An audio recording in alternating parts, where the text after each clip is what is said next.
স্বামী ডাক দিয়া বলে, স্ত্রী, আমি জীবনভর তোমাকে কষ্ট দিয়েছি, তুমি যে বিসমিল্লাহর উপর আমল করেছো, আমি তোমাকে অনেক কষ্ট দিয়েছি, আমাকে মাফ করে দাও। বলে, কি হয়েছে? যে আমি তোমাকে শাস্তি দেওয়ার জন্য তুমি যে টাকাটা রেখেছিলে, টাকাটা আমি কূপের মধ্যে নিক্ষেপ করেছিলাম তোমাকে শাস্তি দেওয়ার জন্য। কিন্তু তুমি যখন বিসমিল্লাহ বলে হাত দিয়েছো, আল্লাহ পাক রব্বুল আলামিন তোমার টাকাটা ওই জায়গা থেকে এখানে নিয়ে আসলেন।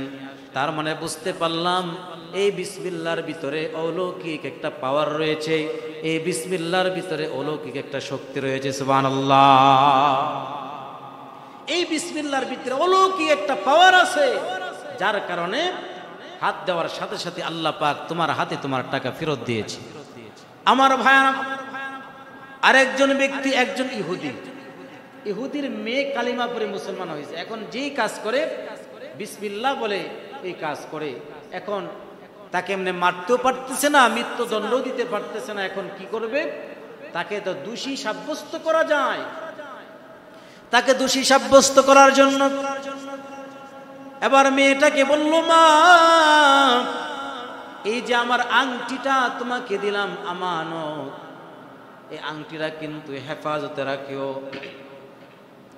এটা জরুরি আংটি, ওই আংটি যদি হেফাজত করতে না পারো তাহলে কিন্তু তোমার মৃত্যুদণ্ড হয়ে যাবে। মেয়েটা আংটিটা বাবার হাত থেকে বিসমিল্লাহ বলে নিল, বিসমিল্লাহ বলে আংটিটা তুলে নিল, আর বিসমিল্লাহ বলে একটা জায়গাতে ওই আংটিটা রেখে দিল। বাবা ফলো করেছে মেয়েটা কোন জায়গায় আংটিটা রাখে, ওই আংটিটা ওই জায়গায় ফলো করে ওই জায়গা থেকে নিয়ে ওই আংটিটা পাশেই ছিল সমুদ্র, ওই সমুদ্রের মধ্যে আংটিটা নিক্ষেপ করে। সমুদ্রের মধ্যে যদি আংটি নিক্ষেপ করে তাহলে আর কোথায় থেকে পাবে?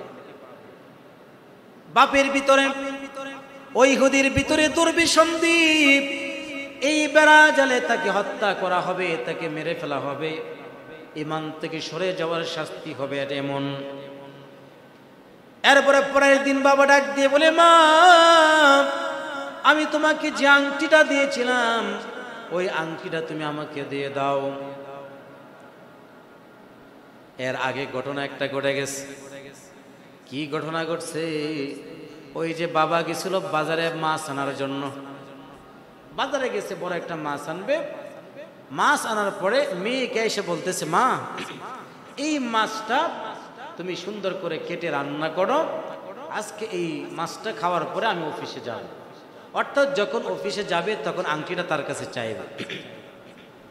এখন মাছ যখন তাকে দেওয়া হলো, মেয়েকে দেওয়া হলো বড় মাছ, যখন বিসমিল্লাহ বলে যখন মাছটা কাটা হলো, মাছ কাটার পরে দেখে ওই মাছ থেকে আংটিটা চলে আসলো।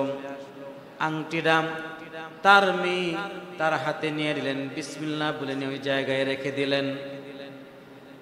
আর ডাক দিয়ে বলেন, যখন শেষ হয়ে গেল খাবার দাবার শেষ, বলে আংটি দাও, আমি অফিসে যাব।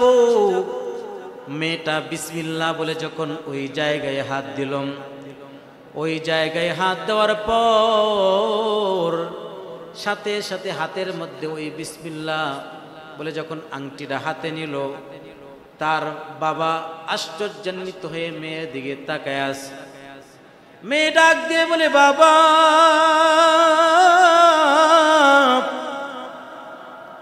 আপনি যতই চক্রান্ত আর ষড়যন্ত্র আপনি করেন না কেন, আপনি যে আমাকে ফাঁসির কাস্টে ঝুলানোর জন্য ষড়যন্ত্র করেছেন, আপনি যে আমাকে ফাঁসিতে ঝুলানোর জন্য ষড়যন্ত্র করেছেন, আল্লাহ পাক রব্বুল আলামিন ফেরেশতার মাধ্যমে স্বপ্ন যুগে আমাকে সব কিছু দেখায়া দিয়েছেন। সুবহানাল্লাহ।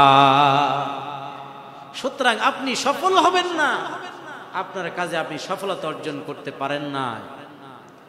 বাবা এবার বুঝতে পারল তার ভুল ত্রুটিটা, বাবা নিজেই অনুতপ্ত হইল, বুঝতে পারল। সুতরাং যখন আমরা কোনো কিছু রাখবো তখন বিসমিল্লাহ বলে রাখবো, আল্লাহ পাক রব্বুল আলামিন আমাদেরকে হেফাজত করবেন।